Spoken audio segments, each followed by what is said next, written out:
Hey guys, it's Sarah. It's chicken butchering season here on the farm. I thought I'd just take you through how I deal with the chickens. Sometimes I freeze them whole because we like to do roast chickens.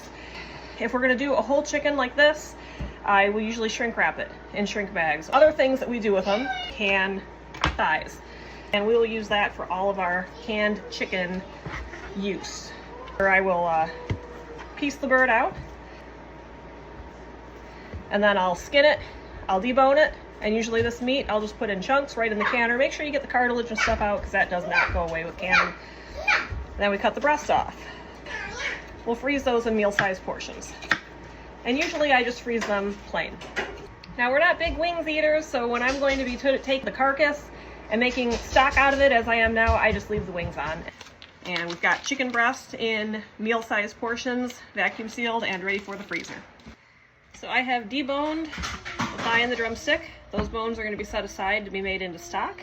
And now I'm going to just load the meat, still chunked up, carefully trimmed of any cartilage or anything gross. I'm going to start putting this into pint jars, and this meat's going to be canned. In the future, as I've mentioned before, sometimes we make sausage out of the thigh meat, as well as other uses.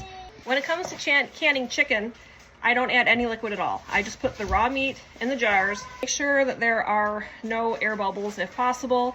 You fill it up to the proper headspace, put your lids on, put them in water that is not yet boiling because you don't want the jars to crack because the meat's going to be not hot, it's still raw. And you process it in the canner. That's considered raw packed canning. This year, I decided I'd try something new and pressure cook my stock before canning it. See? Nice and pretty. Here we are in my basement, and I've got all of the season's canning all done of all of our chicken products. So, chicken broth is pressure canned. Chicken broth is used in a lot of different applications. Obviously, it's used in soups, but then also when we're making gravies, when I'm making skillet dishes, sauces. In other ways, I find myself using chicken broth all the time. And then the canned chicken meat I've done in quarts and also in pints. Tacos, chicken and dumplings, chicken and biscuits, chicken salad, soups.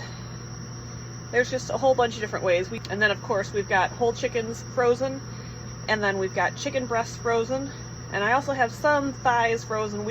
Every year before I set out to ordering or planting or whatever, I analyze our needs. How did we do last year? Where did we fall short? This year, with my husband's passing, we have one less adult, so our portion sizes are slightly smaller. It's all about guessing, estimating, analyzing, anticipating. It's not always going to be perfect. What I would suggest for you, if this is your first time, or if you're new to it and continually struggling, is gauge what you eat. Make a food log for a year and figure out what meals you guys really enjoyed, how much you cooked, and use that to estimate what you may need for the following year. But give yourself grace, because it's not always going to be perfect. Something that may also be helpful for you is gauge where you're at mid-year. So before you're even thinking about the following year, figure out where your current year has you. Sometimes when you have a great abundance, that can extend into the next year, giving you a little bit of a break. If you're getting into the thought of, growing food to get you from one harvest to the next, it's a bit of a guessing game, and it may not always be right, and you may end up with too much one year and too little the next, but at least you're there, at least you're trying, at least you're giving it a shot, and what you do is going to make a big impact on whatever your goals may be, whether that's eating healthier, saving money, cooking more from home. Every little bit counts, and I think that you'll do great. So if you have any questions, feel free to reach out, and it's not just about chickens, it's about for anything. I love to help people. This is my passion. So with all that being said, I hope you have a great year, and if you do decide to grow out chickens and freeze them from one harvest to the next, I wish you the best.